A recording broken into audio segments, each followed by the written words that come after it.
Michael Vick, and a tale of two halves for Pittsburgh. Here was me in the first half. Ugh, the Steelers were awful. They're done. Down 17 after 2. They're the worst. Then here's me in the second half. This team looks awesome. I'm very dramatic when I watch football. Steelers coming all the way back to clinch the AFC North. Former Steeler Mike Vick back with us now. Mike, A, you want to watch football with me on Sunday? More importantly, B, did the comeback restore your faith in the Pittsburgh Steelers? Jenna, I honestly have to admit it restored my faith because my faith was gone. That first half, I'm sitting there trying to wonder what was going wrong with my former team. I was distraught. I was upset. I was disappointed. The run game wasn't there. Big Ben wasn't pushing the ball down the field, and that's my guy, man. I love him to death, but he knows I'll point him out point it out when it's not going right.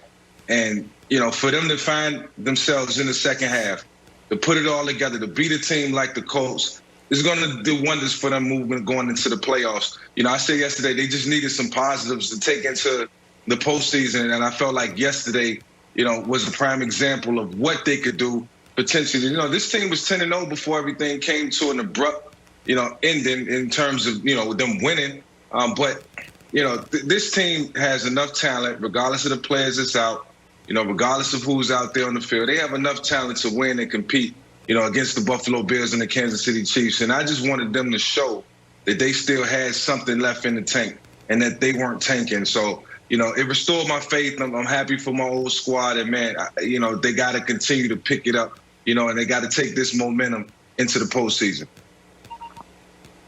Mike, I grew up in a nice little brick house on 241 Mayflower Street, 15206, on the east side of town in Pittsburgh, Pennsylvania. I bleed black and gold. The day I was drafted, I had a Pittsburgh Steelers blanket wrapped on my lap. I was actually drafted in Pittsburgh, right? So this is a big deal for me to see the Pittsburgh Steelers get back on track. I chose them to actually be my AFC team, all right, in the Super Bowl.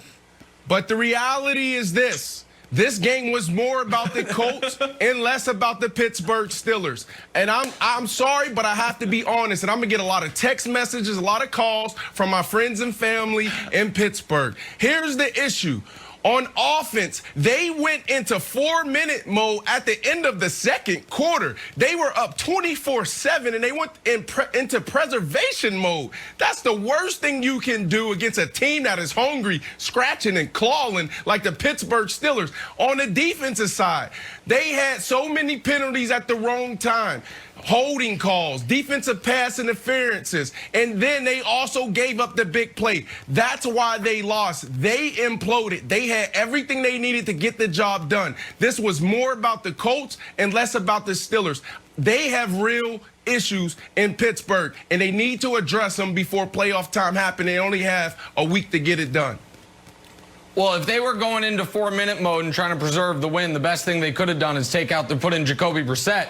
Because Jacoby's not going to make a lot of plays, but he's not going to make a lot of mistakes. And I'm not here to say I told you so about Phillip Rivers, but I am here to say I told you so about Phillip Rivers.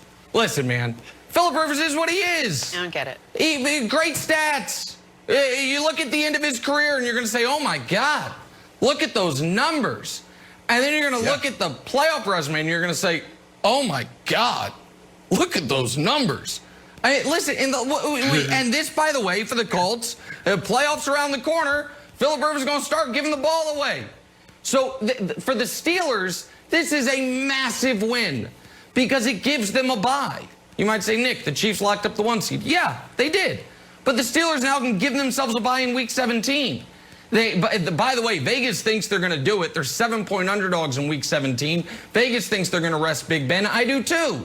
You can go into the playoffs saying, we just played our best half of offensive and defensive football all year. We're going to rest everybody. And then you're going to go into the postseason and look around and say, all right, aside from Mahomes and the Chiefs, who do we got to go through? The Bills and Josh Allen, who has 0 career playoff wins. The Ravens and Lamar, who has 0 career playoff wins. The Browns and Baker, who has 0 career playoff wins.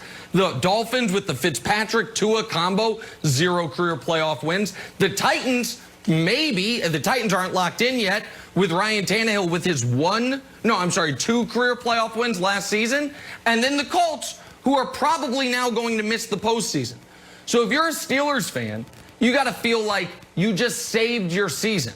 You're going to finish the year now 12-4. You're going to rest everybody in week 17, and you're going to feel good about yourselves going into the year. And if you're a Colts fan, you're saying, man, I hope Phil Rivers takes that high school job next year, because you're going to miss the playoffs because you blew a 17-point lead against a team that was falling apart in the weeks leading up to it.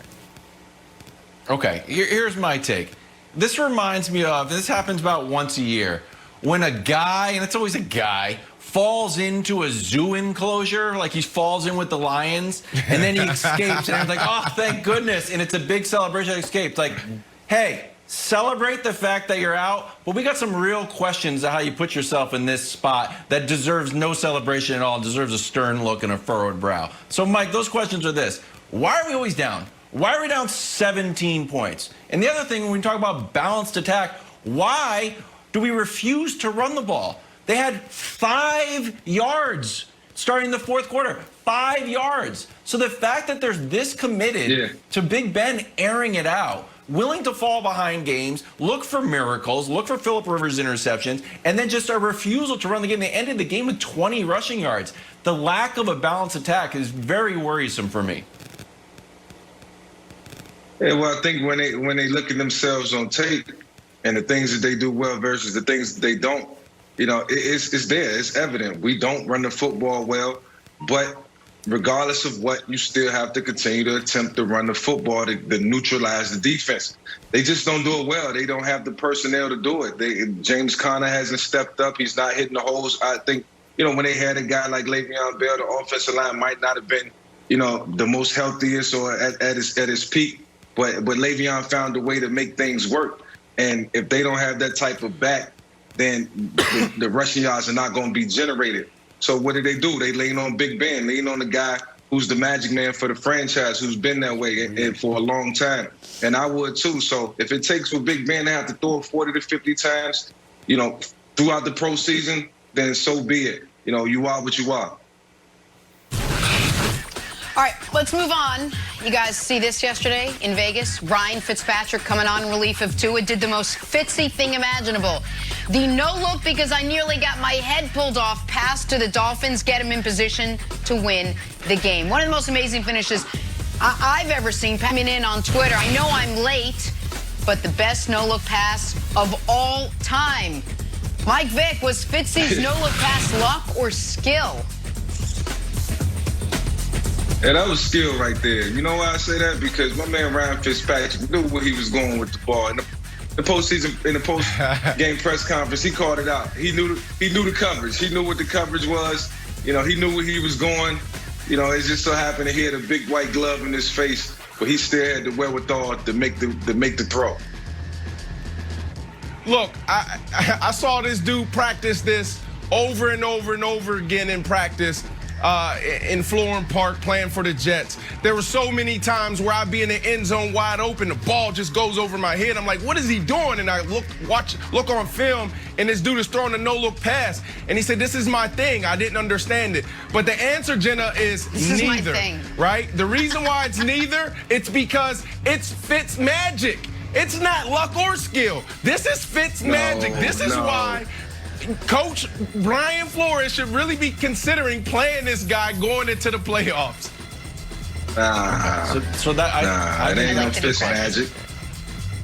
How often do you want to have this guy win games, Nick, until you're like, you know what, he's the starter?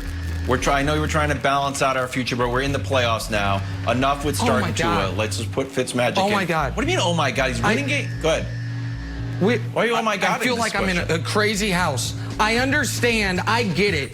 And I respect Brandon's loyalty to his friend. And so I understand that on this show, we at times pretend Ryan Fitzpatrick hasn't been Ryan Fitzpatrick.